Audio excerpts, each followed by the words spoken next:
Hey, hey, hey, everyone, Pajama Bosses. Miguel, we're so excited. We have a very, very special guest today. That's right. As usual, we are always excited because, as you guys know already, we have started the Legend series where we are interviewing people that are very successful in their own industry. They are excellent pajama bosses, a perfect example for you, as I always say, to read between the lines, see how they speak, their attitude, but pretty much everything they do it to almost to perfection. There's always room for improvement. But who do we have today with us? We want to welcome Simon Chen. Simon, how are you doing?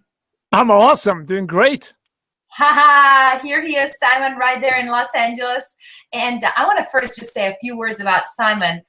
We recently connected with him and had the pleasure of just, having coffee like last week. But Simon is a pretty amazing man himself. He has earned more than $1 million in network marketing, home-based business industry, and is now a coach, also a trainer, writer, and the founder of MLM Nation. And MLM Nation is an amazing website and resource for all network marketers. Actually, Simon's mission is to inspire and guide you with the wisdom and experience from MLM leaders who have already achieved success.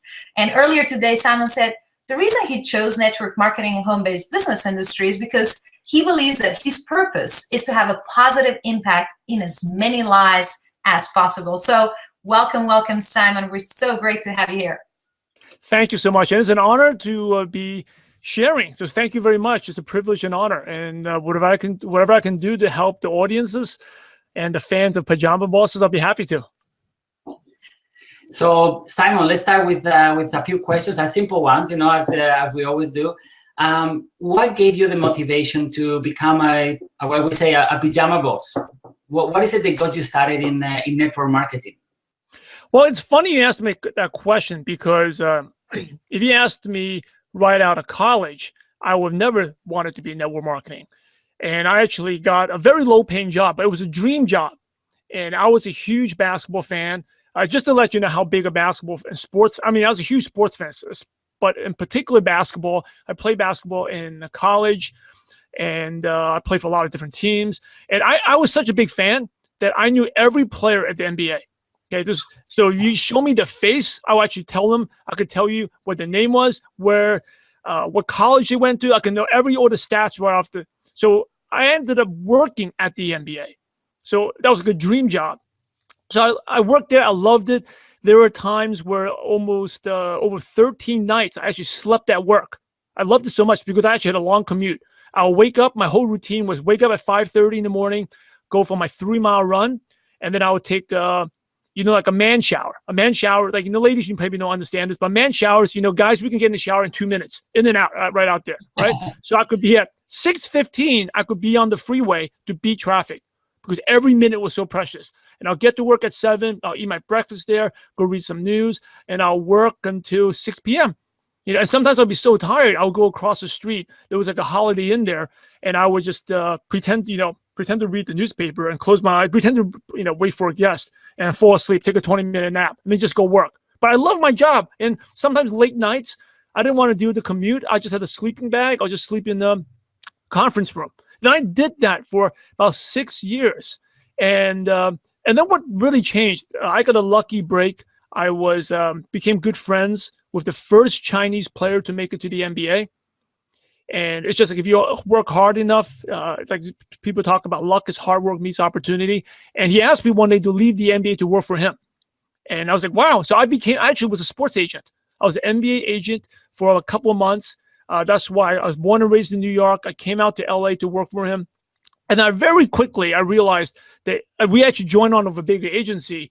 And I realized I hated that type of business. It's very shady. And at that point, it was maybe like, I was turning 30. And I don't want to tell people my age, but I had a 30-year life crisis. I had a dream job. I did all that. But, and by the way, I knew all the players, had autographs, tickets. I could go into clubs. I partied with them. But none of that stuff was paying for my rent. None of it.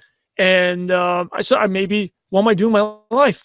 All that fun. And I read a book, a friend, actually an ex-girlfriend, gave me this book, Rich Dad, Poor Dad, that totally changed my life. I read that book. It's like, wow, because before then, I was expecting work 40 years, and then, you slowly work the corporate ladder. You get a bigger office, you get more perks, and then you retire, you have a 6-figure income. But I realized, wow, you don't need to work and still get a 6-figure income. I want to do that. But I had no business skills. All I knew was sports. So I didn't know what to do. I first heard about network marketing when I read Cash Flow Quadrant. So, Rich Dad Poor Dad, you read one book, and after I read Cash Flow Quadrant, I had no idea what network marketing was, okay? I actually, and this is actually a sign that you never prejudge a prospect, because I never knew. And when I first heard about network marketing, I thought it was marketing computer networks. Yeah, and a friend told me that, network marketing, some people don't like that. I was like, what's wrong with marketing computer equipment? I was like, well, it's like a Cisco or something. What's wrong with that? But I researched it, and I became very skeptical. You can make 6 figures. You invest a couple $100 and make 6 figures. I'm very, very skeptical. So that summer in 2003, I read Network Marketing for Dummies. I figured you got to start from all the way to the bottom, be a dummy, right? I didn't know any business. So I read Network Marketing for Dummies. I read Your First Year Network Marketing. I read a bunch of books, Way for Network Marketing. And I realized, wow, this is really amazing. But I still wasn't convinced. And I thought about doing, one thing was sure. I read Rich Dad Poor Dad. I said, I want to be in the B quadrant. I thought about doing a franchise, a Subway franchise, because, network marketing was still a foreign concept, but Subway, there's a product, there's a system, easy, right? But the only problem was to get started in LA was going to cost me over $250,000, between the franchise fees and, getting staff and renovation and all that. And then I realized you really don't make any money until you open your 3rd or 4th Subway. And then the thing that really turned me off was you can't just buy it and have someone run it. You actually have to do it 7 days a week. So yeah, I figured, the Subway bread smells pretty good, but if you go there for 7 days a week, you're probably pretty sick of it, right? So, so I was like, what other alternatives? And so I thought network marketing sounded like a franchise of a system. But the thing that really got me was I actually was through a personal discovery. I'm a born-again Christian. I read Purpose Driven Life by Rick Warren at that time. I did the 40 days of exercises, and I realized that God's purpose for me was to have a positive impact on as many lives as possible. And even though I was shy and quiet growing up, I always enjoy mentoring. Like, my church, I used to mentor younger kids. For basketball, I would in Chinatown, New York, I would actually run basketball clinics to get the kids off the streets. I enjoy mentoring, coaching. And the more I studied network marketing, I realized that's what it's about. It's not about sales. It's not about recruiting. It's really about teaching other people. You bring someone in and mentoring, coaching. So it seemed like it was perfect. It was God's purpose for me. So I took a leap of faith, and believe it or not, probably one of the rare people that I signed up myself. Okay, no one approached me about network marketing. By the way, to this day, I still haven't met a person like me, okay, who's made over $1 million who approached me. I'm still waiting for that person. But I just researched, found a company I liked, went to Google, and just put Los Angeles in that company name. And I found this guy's website, told him to call me back. He filled out a form. He called me back. Said, hey, I want to join. How do I sign up? So he talked to me for 45 minutes. And then, believe it or not, there's another lesson here. After he said, he tried to, get me to sign up. So you ready to get started? I still had to say, I got to think about it. Right? And we all know when people say, I got to think about it, they never really think about it. I mean, I obviously wanted to join, but I just didn't want to make it so easy for him to sign me up. So I remember exactly where I was in November 14, 2003. He called me when I was shopping in Camarillo outlets in LA. And that's another story. I was actually going to have multiple streams of income, be a model. But good thing that didn't work out. So I was actually shopping for clothes for a photo shoot. And so he called me and he said that, are you ready to get started? I said, well, yeah, I'm shopping right now. Call me back in an hour. Call me back an hour later. And I didn't even think about anything. I said, what's the best package? How much does it cost? It's $1,400 with tax. So here's my Amex. Get me started. So there it is. That's how I got started. And, before anyone can go on Google search and search for modeling pictures, the good news is I made more. I didn't make much money in the beginning, but instantly I realized, hey, network marketing is way easier than modeling. So I forgot that. I've totally left that. So anyway, that's a long story about how I got started. And, but it's been an awesome journey. Yeah, that's amazing, Simon. And while you're sharing this story, I love it how you've included some real success principles there. Just a few things for those of you who are listening. I mean, did you notice how Simon has already been successful in his career in what he was doing? And then he used some of that knowledge to really apply himself to a transformational journey into this whole new industry I love how, you know, I have not met anyone like you either. Through thousands of people we've met, but that's amazing that you know, you looked for mentors, even through books, that have basically advised you on a path that was definitely going to lead you in the type of life you were looking for. So that was pretty amazing what you just shared. And now that you've obviously been successful in this new industry in the last, I would say, almost a decade, what keeps you going? What is the motivation, apart from, of course, impacting people? You know, I always ask people who are very successful, what is your inner dialogue on a bad day?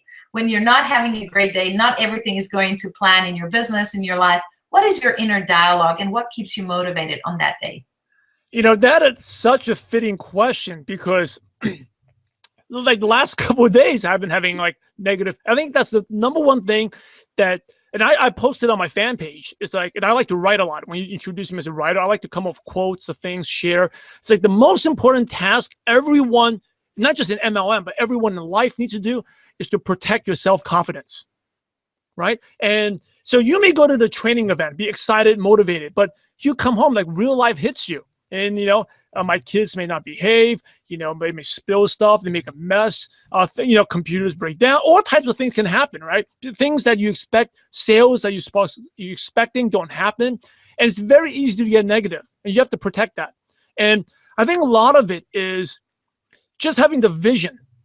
And you study success. And one of the things I do to protect that, to keep going, is I surround myself with all positive people and with entrepreneurs.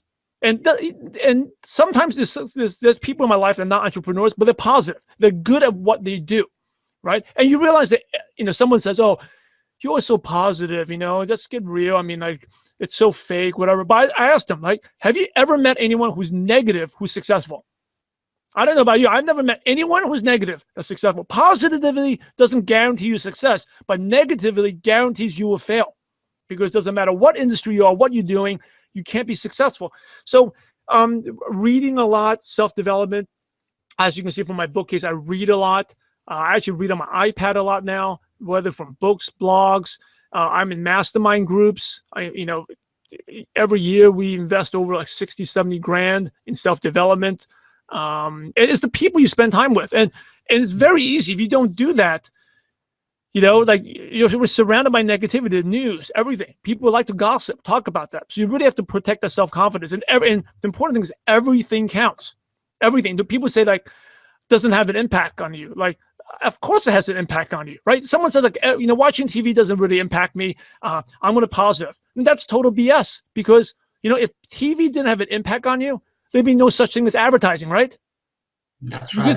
Because they know that TV has, those people know that TV has an impact. That's why there's product placement. You see something enough, everything goes in your mind, and our minds are like a computer. So what keeps me going is, number one, surrounding yourself with positivity, and also have a bigger vision. You know, it's not and I think you know, Miguel and Masha, you know this, that once you reach success, maybe everyone joined. When you join, it's about you, passive income, you want a lifestyle. But once you grow, have some type of success, it's never about you, right? It's about the people that have impacted. And I just wrote this today, like, if you quit, if any of you listening, you quit, it's not about you. I mean, quitting on yourself is easy, but what about the people you quit on? What type of example are you setting for your kids? So that motivates me, right? Do I want my kids to know that daddy was a quitter? He didn't work out? Well, I want them to know, it doesn't matter if it takes me 10, 20 years. I want them to know that, hey, daddy was a fighter, right? The legacy you want to create. And what about your current downlines? What about your friends who you prospected them, and then they even though they didn't join, they're waiting for you to fail, right? Are you going to prove them right by quitting, or are you going to keep going? So if you take that approach, like, you have your goals, you have to make something bigger. When it's not about you, you know, quitting is it's not an option anymore. It's like, you have a goal, vision, you surround your positivity, and that's what keeps me going, is to create that legacy. Yep, that's you know what, that's I think most of the things that keeps us going too. So, but I can see, you know, at the background many times when we talk, and I always say to you, you know, I love that sign that you have in at the back that says no whining. So it really says a lot of, as you say, about the attitude that you need to have to be successful and to create success. But I was just thinking, okay, well, I'm a new person. You know, I'm Simon Chang. I just got started. I have all this experience, right, about having success. And and I've made quite a few mistakes. I guess like we all have. What is the thing that you would, if you had to start all over again today, you had absolutely nothing, and you're a proud father of 2 children, and you had to start all over again, what would you do different? What is the thing, the biggest, let's say, mistake that you made in the past that you would not repeat, and how would you start all over again? In network marketing specifically. Oh, well, you know what? That's not an easy question, because when you were asking me that, I thought of like 10 different mistakes I made. Right? The top 2.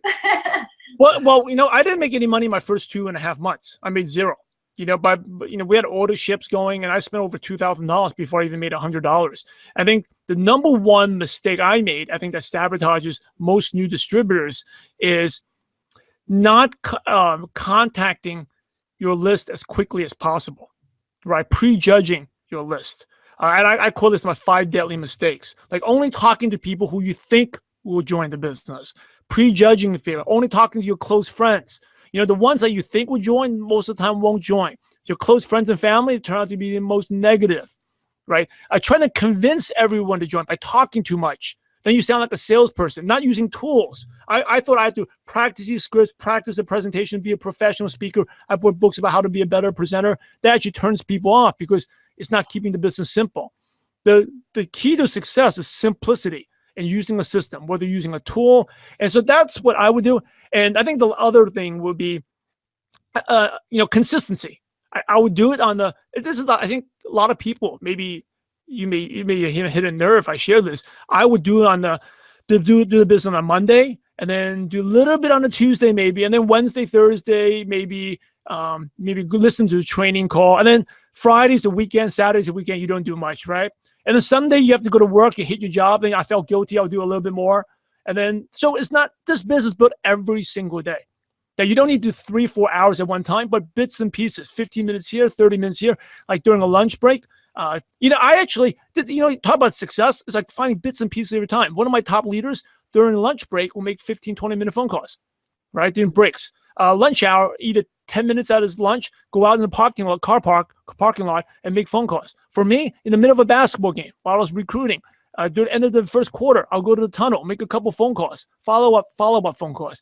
That's what I did. And I did not do that in my first 2.5 months. And what I was, because of my background, the thing that really killed me was, everyone wants a shortcut, right? And I had a lot of basketball contacts. So I wanted to get this professional basketball team, and because I knew the trainer in. So if I get the trainer in, and an NBA team has 15 players, and all the 15 players, they order $100, $200 worth of products, I don't need to sign up anyone else. Ding, ka-ching, all the money will come. I just need one trainer, get all the team and everything.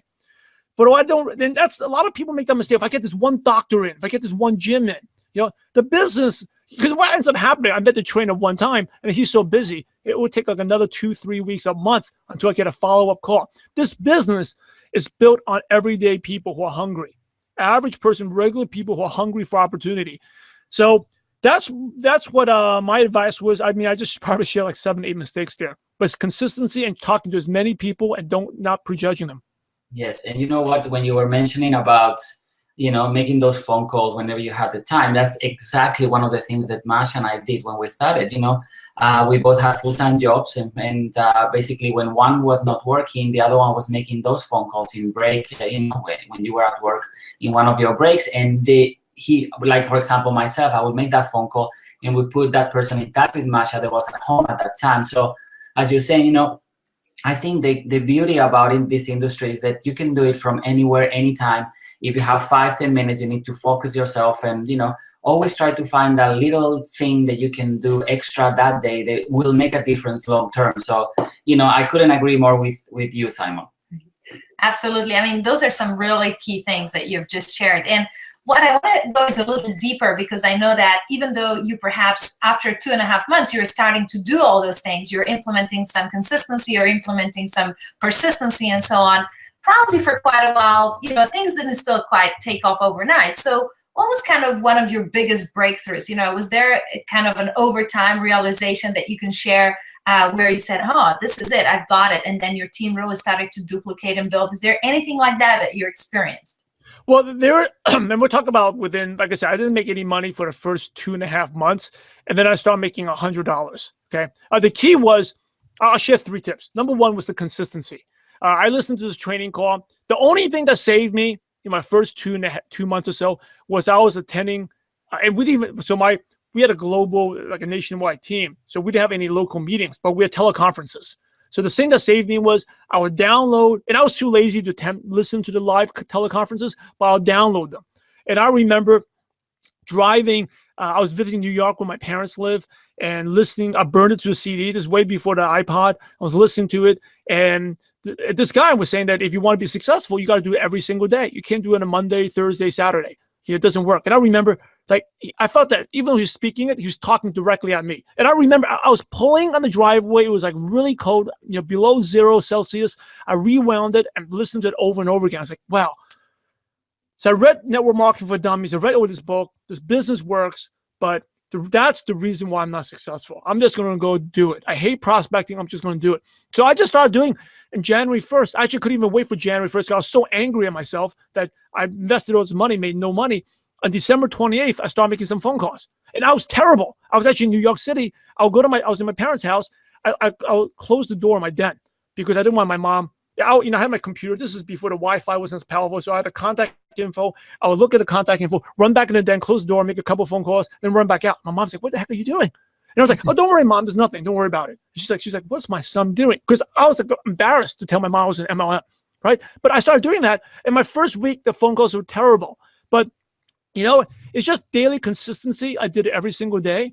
And I had to think of 5-5-3, which I still teach. Every day, you have to talk to 5 new people, expose 5 people to opportunity. It doesn't matter if they say yes or no. If they say no's, great, but 5. And then 5 follow-ups with people you've presented to. And then do 3 quick presentations. Have 3 people, whether they're looking at a video or you present to them. So I started doing that. And like I said, I was like kind of like a network marketing dummy. It took me 42 people to get my first sign up. 42. And I still remember that person. And he didn't know what he was doing. I didn't know what I was doing, but I signed him up. And if you want to share that story, I can share that story. But he had no idea what he was getting involved with. But I brought him in. And so the key number 1 was consistency. Okay, consistency. The second lesson was going to my first event. It wasn't a convention. It was like a regional, celebration. I told my mentor I didn't need to go do those things. I'm doing all right. And by then I was earning like 100, 200 a week, right? I went to that event and I was blown away. And the major thing that was a turning point is like the belief. It's all about people buying your belief. I was at this cross-line dinner, and I talked to the lady. She asked me what I like to do. I said I like to exercise, work out. And I asked her, what did you like to do? She said, I like to ride horses with my kids. And I was like, horses? I said, yeah, I have my own stable. And we have 2 horses. My kids are teenagers. We like to ride. And I was like, what type of people own horses and stables? She must be pretty rich, right? It's like, why is she doing network marketing? She has money. It turns out she actually had she sold insurance, financial services. She had her own company, sold it for millions and made a ton of money. He said, the reason I do network marketing is because of residual income. See, that was a big aha moment. I only thought poor, desperate people who need money like me would do network marketing. I found actually a millionaire was doing network marketing. So my belief was so shattered, my confidence, right? The next week, I got one of my biggest checks, immediately made $1,000 by next week. And that was not because of better skills. It's just my belief and confidence. Like a millionaire, the person who has stable and horses will still do this business. Like, hey, I made the right decision. And then the third lesson I'll share that really turned me was, I think you shared about MLM Nations, about coachability, being humble, humility. And I think I lost a little bit after I got some success. I lost a little bit. I thought, hey, I don't need my mentor anymore because we use 3-way calls. Okay, or tools. I send people to teleconference. This is way before webinars. So teleconferences or 3-way phone calls. And I signed up a bunch of people. So I don't need them anymore. I can do it better than him, right? So I stopped doing 3-way calls and ended up talking a lot. And that month, I signed up no one because I realized the more you talk, the more you lose because you make the business too complicated. No one think, and the people would say to me, oh, Simon, obviously you have a college degree. You're very smart. You can speak like that. Or they'll say, oh, you have all this time. You're very smart. I could never speak like you. And every hot prospect, they all said no. So that was very humble. I mean, the previous month, I may have sponsored like 6 or 8 people, which was a lot for me. Next month, I thought I was going to double it, but because I'm going to do it myself. I don't need my mentor. It ended up being 0. I sponsored 0 people in 5 weeks. I was actually talking, working harder, sponsored 0. So that was a big slap in the face. And that was the thing I realized. This business is about simple and using your team and using tools.